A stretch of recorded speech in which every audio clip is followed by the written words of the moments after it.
Welcome back. I've got a Blu Ray update. I got a few things in I wanted to share with you.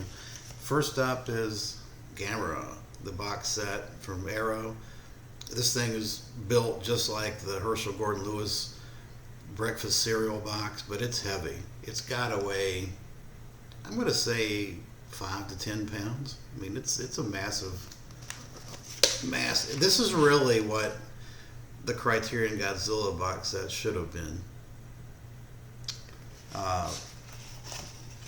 What we got here, I definitely recommend it. You got a 80-page color booklet that's got just all kinds of cool stuff about the films. Really nice. Love the smell. That's really nice paper too. Yeah, this is a nice booklet. You have, of course, there's two other books here. So you've got this one, which is, I believe, yeah, this is like a comic. So one of these is the Gamera comic. I haven't really gone through it yet. And then the films themselves, there's 12 films on 8 discs, and they're laid out just like the Herschel Gordon Lewis set. I have watched the first 2 discs, and the picture quality, the transfer is incredible. I mean, this is the definitive edition of these films, definitely. Highly recommend this set. It's expensive, but I highly recommend it. I'm not a huge fan of Gamera, I'll admit that. It's more geared for kids. I like the second film, Baragon, Gamera versus Baragon, and Gamera versus Gaios, I think, are the 2 that I like the best. But you know, that aside, I mean, it's still fun. It's a kaiju.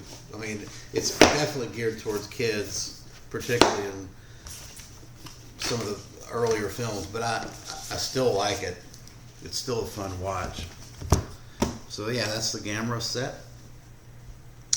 So now we go on to Severin. Of course, the Severin sale has been much maligned, and I was kind of a victim of that, although I really probably it's my own damn fault, because when the site went down, I emailed, basically sent my order to the wrong email, and so I missed out on one of the Franco films, but I ordered some of these other titles individually later, and so all's well that ends well.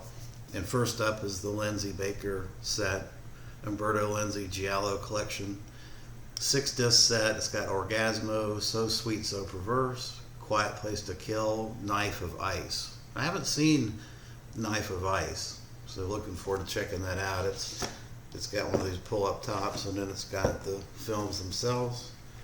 I already have a copy of Orgasmo. So Sweet, So Perverse.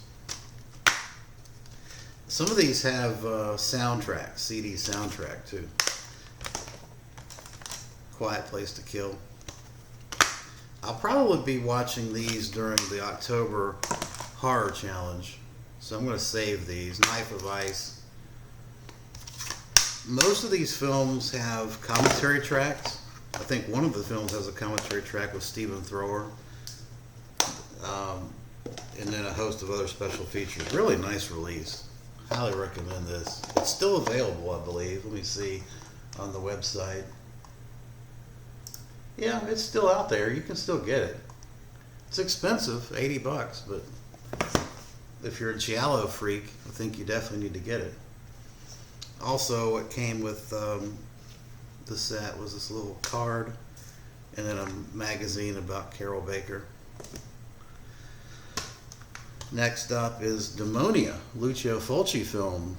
Some nuns, satanic nuns on the loose. I have not seen this, but I'm definitely looking forward to seeing it. Again, this is going to be another October Horror Challenge release, or October Horror Challenge viewing. that's coming up. So